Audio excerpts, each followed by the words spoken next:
Imaginons la scène une seconde. On se retrouve aux commandes d'une métropole mondiale avec une dette écrasante. Ah oui, le fameux mur de la dette. Voilà. Et on parle ici de 10 milliards d'euros. C'est un chiffre qui donne le vertige. Face à ça, quelle est la première urgence? Comment est-ce qu'on communique sur une telle crise? C'est toute la question, effectivement. Et pour certains candidats aux élections municipales de Paris, la réponse ne réside pas du tout dans de grandes théories macroéconomiques. La réponse est de pointer du doigt directement devant les caméras une facture de 3 000 € allouée à des, je cite, clowns enquêteurs. C'est un grand classique. Mais pourquoi s'attaquer à des clowns quand on a un trou de 10 milliards? Bienvenue dans cette nouvelle exploration où l'on plonge dans la psychologie secrète des campagnes électorales. Et cette anecdote des clowns, elle illustre parfaitement disons, le défi cognitif d'une élection locale à très fort enjeu. Tout à fait. La bataille pour la mairie de Paris génère un volume d'informations, de déclarations, de chiffres qui devient très rapidement étourdissant. Le cerveau humain n'est tout simplement pas programmé pour traiter rationnellement une telle cacophonie au quotidien. Exactement. Et c'est précisément la raison d'être de notre analyse d'aujourd'hui. L'objectif qu'on s'est fixé, c'est d'offrir une véritable boussole pédagogique, une démarche bienveillante pour aider les électeurs à s'orienter. Oui, il faut le préciser. Absolument.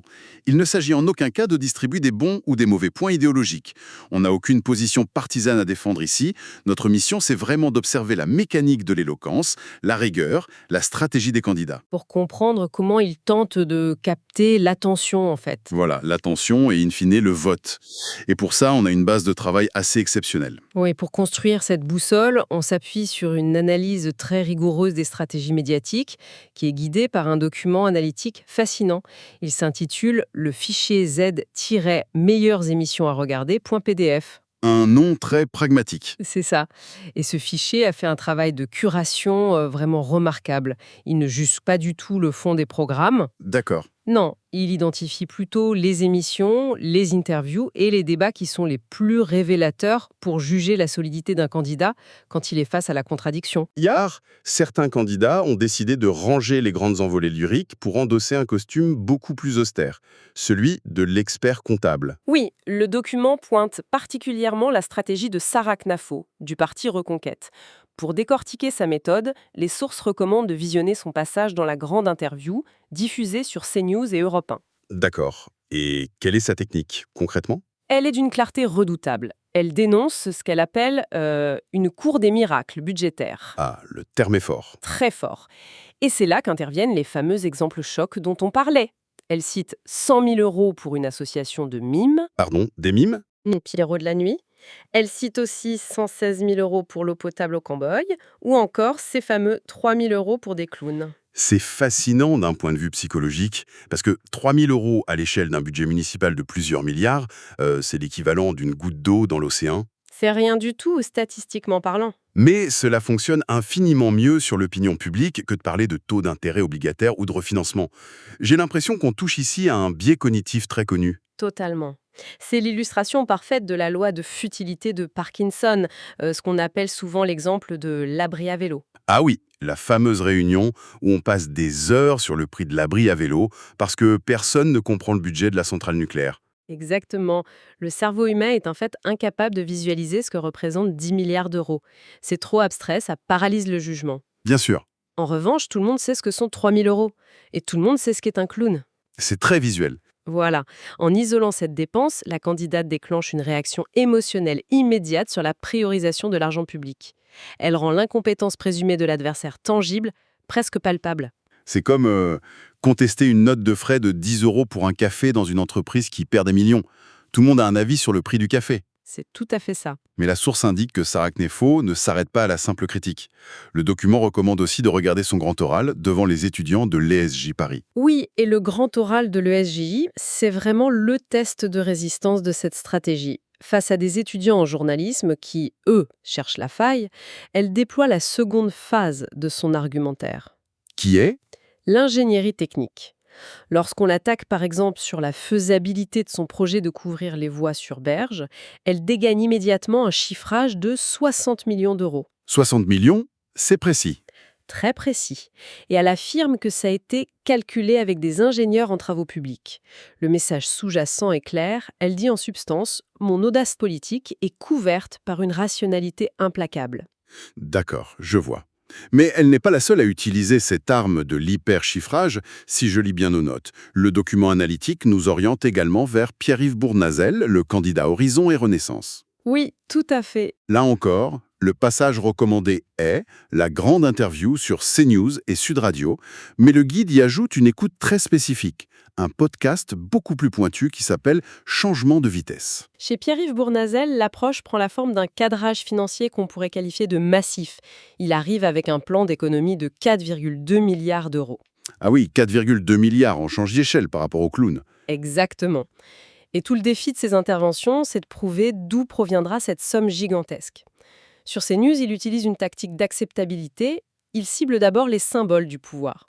Lesquels, par exemple? Il annonce 120 millions d'euros d'économies en supprimant les voitures avec chauffeur, les frais de coiffure ou encore les frais de représentation des élus. Et une fois qu'il a montré qu'il s'attaque aux privilèges, il peut annoncer la coupe la plus lourde. C'est ça la mécanique. C'est exactement l'architecture de son argumentation. Une fois la crédibilité symbolique assise, là, il avance le chiffre qui pèse vraiment lourd. 250 millions d'euros d'économies annuelles générées par une lutte stricte contre l'absentéisme des agents municipaux. D'accord. Et dans le format plus long, le podcast? Dans Changement de vitesse, comme il bénéficie d'un temps beaucoup plus long, il descend vraiment dans la machinerie urbaine. Il détaille la création de 30 000 places de parking relais. Il s'engage aussi sur la présence d'au moins un policier municipal par rame de métro en soirée. J'ai une analogie en tête, en m'écoutant cela. C'est vraiment l'archétype du nouveau syndic de copropriété qui débarque lors d'une assemblée générale extrêmement tendue. Ah, c'est une très bonne image, hein. Il n'essaye pas du tout d'endormir les résidents avec des poèmes sur la beauté de la façade. Il ouvre son dossier, il épluche les factures des 10 dernières années devant tout le monde, met le doigt sur les contrats d'entretien obsolètes payés par habitude et il promet de faire chuter les charges par une renégociation agressive. C'est le pragmatisme à l'état pur. Oui, mais je me pose quand même une question.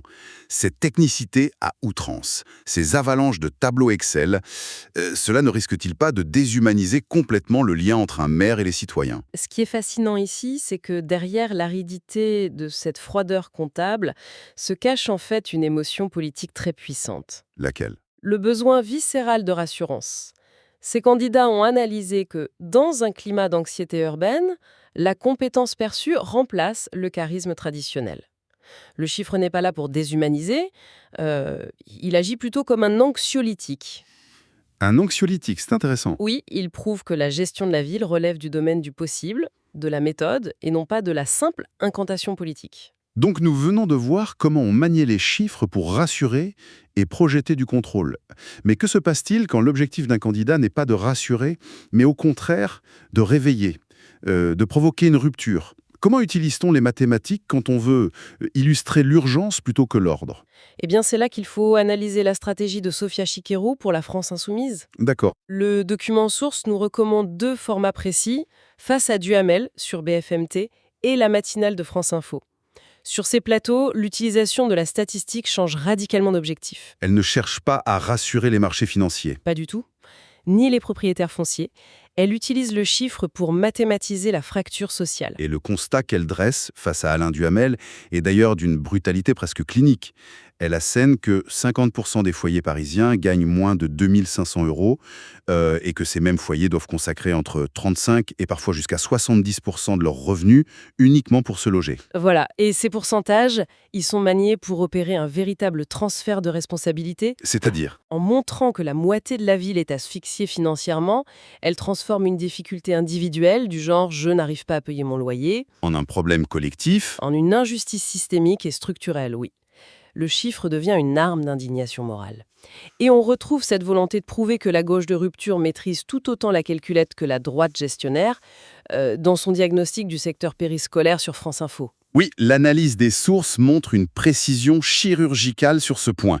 Elle ne se contente pas de dire simplement « les enfants sont mal encadrés », elle pose une équation. Le ratio légal exige un animateur pour 16 enfants. C'est factuel. Elle pointe l'instabilité du système qui repose sur 8000 vacataires précaires et ensuite, elle invente une proposition mathématique très nette, le recrutement de 2000 nouveaux animateurs titulaires. C'est la démonstration que la colère sociale, pour être crédible médiatiquement de nos jours, doit s'appuyer sur l'anatomie chiffrée des services publics. C'est indéniable. Et alors, dans un registre idéologique diamétralement opposé, mais avec une obsession qui est très similaire pour la légitimation par le chiffre, observons le cas de Thierry Mariani, candidat du Rassemblement national et de l'UDR. D'accord. Quelle émission est recommandée pour lui? Le fichier recommande de regarder l'entretien politique sur France 3 Paris-Île-de-France. Alors son grand sujet, on s'en doute, c'est l'ingénierie sécuritaire.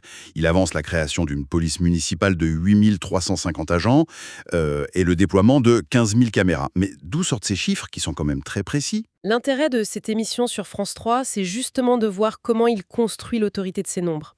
Il affirme qu'ils ne sont pas du tout le fruit d'un doigt mouillé ou d'un vague sondage. D'accord. Il explique qu'ils sont calqués sur la densité d'une ville internationale de taille comparable, en l'occurrence New York. Ah, le modèle new-yorkais. Exactement, il importe un modèle complet de régulation de l'espace public. Mais attends, je me fais l'avocat du diable une seconde. Allez-y.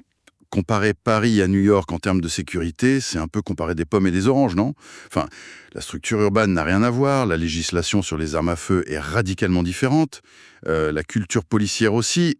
Est-ce que cette statistique a une véritable valeur scientifique ou est-ce que c'est du pur marketing politique pour se donner une envergure internationale? C'est une excellente objection. Sur le plan purement criminologique, la comparaison trouve très vite ses limites. Forcément. Mais sur le plan de la rhétorique politique qui est étudiée ici, c'est un coup de maître. Il projette une image d'efficacité qui a été testée ailleurs. Et parallèlement, pour ancrer cette vision très internationale dans le terroir local, il utilise son expérience passée de maire de Valréas. D'accord, le grand écart. Oui, mais cela lui sert de caution pour prouver la viabilité pratique de propositions comme le référendum initiative populaire par exemple. C'est là que cela devient vraiment intéressant. On réalise que le chiffre en soi, en fait, n'existe pas.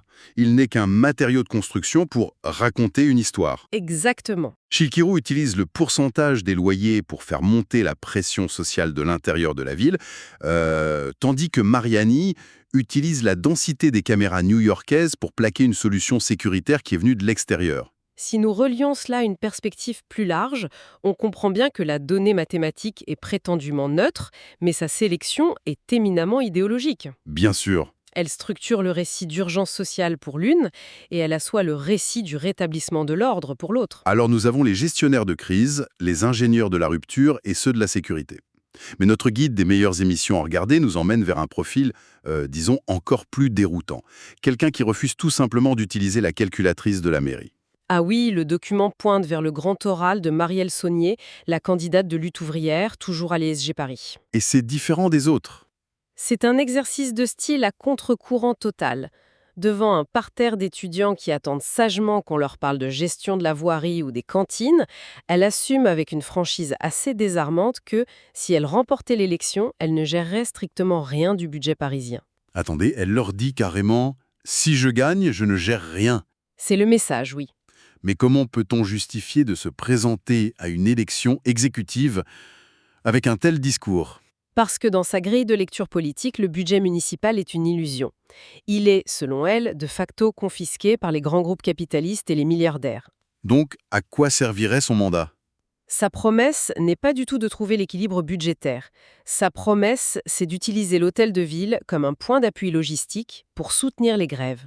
D'accord. En sciences politiques, on dit qu'elle réduit le mandat à sa fonction tribunicienne. Pardon, je vous arrête un instant sur ce terme. La fonction tribunicienne, pour ceux qui n'ont pas forcément fait de grandes études de sciences politiques, ça veut dire quoi concrètement?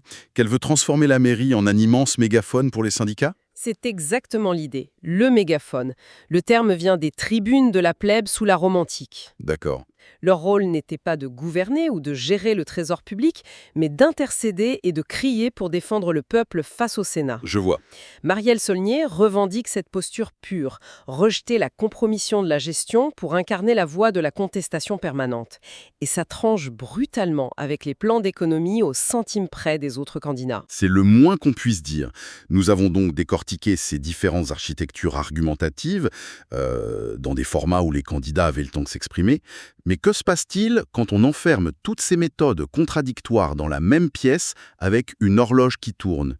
Le document nous donne une recommandation ultime pour observer cela. Incontestablement, le point d'orgue de cette sélection de vidéos, c'est le grand débat, organisé par France 3. Le format roi. C'est ça. Si les électeurs ne devaient consacrer du temps qu'à une seule émission, ce serait celle-ci. C'est le carrefour stratégique, car c'est le seul format qui a réussi l'exploit de réunir sur un même plateau Sarah Knafo, Pierre-Yves Bournazel, Thierry Mariani, Sophia Chikirou, ainsi que Grégory Canal pour représenter Rachida Dati et la représentante d'Emmanuel Grégoire. C'est l'arène finale, en quelque sorte. Fini les monologues bien rodés devant des journalistes complaisants ou des étudiants. Sous la pression impitoyable du chronomètre télévisé, les stratégies se percutent frontalement. Et le document d'analyse met en lumière un moment de bascule très précis durant ce débat. Une passe d'armes extrêmement révélatrice qui oppose Pierre-Yves Bournazel à Sarah Knafo. Que se passe-t-il exactement ? Bournazel ne l'attaque pas du tout sur le terrain des valeurs moraux. Il attaque le moteur même de son programme sur le plan purement mathématique. D'accord. Il pointe une contradiction majeure. Il lui demande comment elle peut mathématiquement promettre de doubler les effectifs de la police municipale, tout en promettant, dans le même souffle, de diviser par 2 le nombre total de fonctionnaires de la ville. Aïe, c'est le crash test en direct. La posture de la rigueur comptable qui se heurte à une faille logique pointée par l'expertise adverse. Mais cela me pousse à vous poser une question de fond sur notre manière de consommer l'information politique. Je vous écoute. La pression d'un débat télévisé chronométré, où le temps de parole est minuté à la seconde près, ne favorise-t-elle pas structurellement la petite phrase assassine au détriment de l'expertise technique que nous avons vue dans les autres formats ? L'explication complexe n'est-elle pas condamnée d'avance face aux bons mots ? Cela soulève une question importante sur la psychologie des médias. La forme du contenant modèle toujours la réception du contenu. C'est vrai. Le cerveau des téléspectateurs, qui est déjà saturé d'informations, récompense la répartie, la concision. Le sens de la formule. Exactement, et la capacité à exposer le paradoxe de l'adversaire de manière spectaculaire, comme l'a fait Bournazel. Le débat est moins une épreuve de vérité comptable qu'un test de résistance psychologique sous le regard du public. C'est fascinant. C'est pour cela que la démarche du fichier d'analyse est si pertinente. Croiser les formats longs et les formats de confrontation, c'est vraiment la seule méthode pour obtenir une vision en 3 dimensions d'un candidat. Alors, qu'est-ce que tout cela signifie pour nous au terme de cette exploration ? L'intérêt de cette démarche bienveillante apparaît très clairement. Le temps d'une campagne est limité et l'attention des électeurs est une ressource précieuse, on le sait. Oh que oui! En utilisant ce système de recommandations, les grands oraux pour décortiquer l'ingénierie technique, les interviews matinales pour jauger la punacité et le grand débat pour tester la résistance au stress, le citoyen parisien se dote d'un filtre puissant. Et c'est essentiel pour échapper au piège des slogans préfabriqués. La prochaine fois que le public regardera une émission politique, il pourra faire cet exercice. Quel exercice ? Se demander si la statistique avancée par le candidat sert vraiment à éclairer une réalité ou si elle sert uniquement à projeter une image d'autorité ou à déstabiliser l'adversaire. S'informer ainsi, c'est vérifier si les concepts de rigueur, de rupture ou d'ordre survivent à l'épreuve des faits. Et des journalistes. Absolument. C'est un excellent conseil pratique pour naviguer dans cette élection. Mais pour clore notre échange d'aujourd'hui, je voudrais soumettre une réflexion plus large à ceux qui nous écoutent, quelque chose à méditer bien après la fin de ce programme. Une provocation pour la route ? En quelque sorte, oui. En observant à quel point la maîtrise du tempo télévisuel et l'art de la punchline chiffrée sont devenus déterminants, on est en droit de se poser une question assez troublante. L'exercice médiatique moderne permet-il encore véritablement d'élire le meilleur maire ? Ne sélectionne-t-il pas, de fait, le meilleur débatteur ? Le talent théâtral requis pour remporter un face-à-face télévisé sous haute tension est-il vraiment de la même nature que la compétence silencieuse, méthodique et constante requise pour gérer les crises quotidiennes d'une ville de plus de 2 millions d'habitants ? La question mérite vraiment d'être posée.